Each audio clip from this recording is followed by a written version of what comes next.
अमेरिकी राष्ट्रपति Donald Trump के गाजा बोर्ड ऑफ पीस में शामिल होने के लिए 8 इस्लामिक देशों ने हामी भर दी है।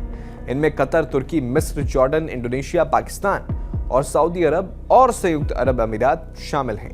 इन देशों के विदेश मंत्रियों ने एक संयुक्त बयान जारी कर ट्रंप के निमंत्रण का स्वागत किया और बोर्ड के मिशन का समर्थन जताया। ये बोर्ड गाजा में शांति स्थापित करने, पुनर्निर्माण और निवेश को बढ़ावा देने के लिए बनाया गया है। लेकिन भारत को भी इस बोर्ड में शामिल होने का न्योता मिल चुका है, फिर भी भारत ने अभी तक कोई फैसला नहीं किया है।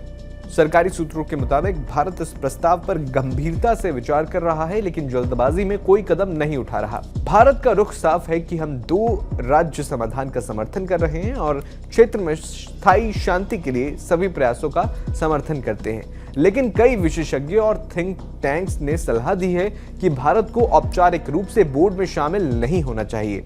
उनके मुताबिक ये बोर्ड संयुक्त राष्ट्र यानी यूएन के ढांचों को बाईपास करता है, जिसमें फिलिस्तीनी लोगों की भागीदारी भी कम है। साथ ही इजराइल को सुरक्षा पर वीटो पावर मिलने से असंतुलन है और ये व्यावसायिक हितों को प्राथमिकता दे सकता है।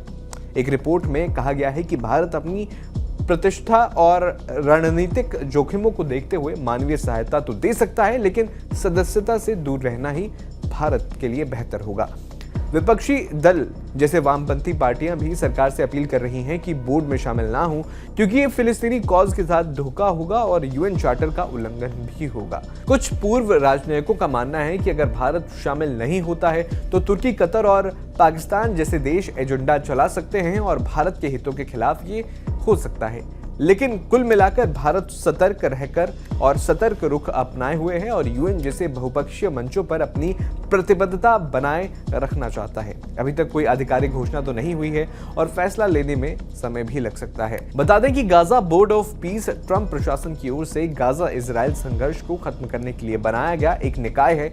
यह हमास के साथ नाजुक सीजफायर समझौते का दूसरा चरण है।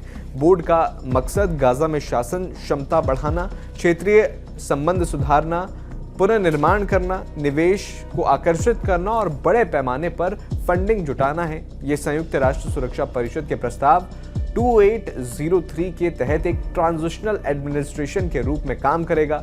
ट्रंप ने इसे फिलिस्तीनी सेल्फ डिटर्मिनेशन और स्टेटहुड के आधार पर शांति के लिए बनाया है, लेकिन आलोचक कहते हैं कि इसमें यूएन को दरकिनार किया गया है और इजराइल का प्रभाव ज्यादा है।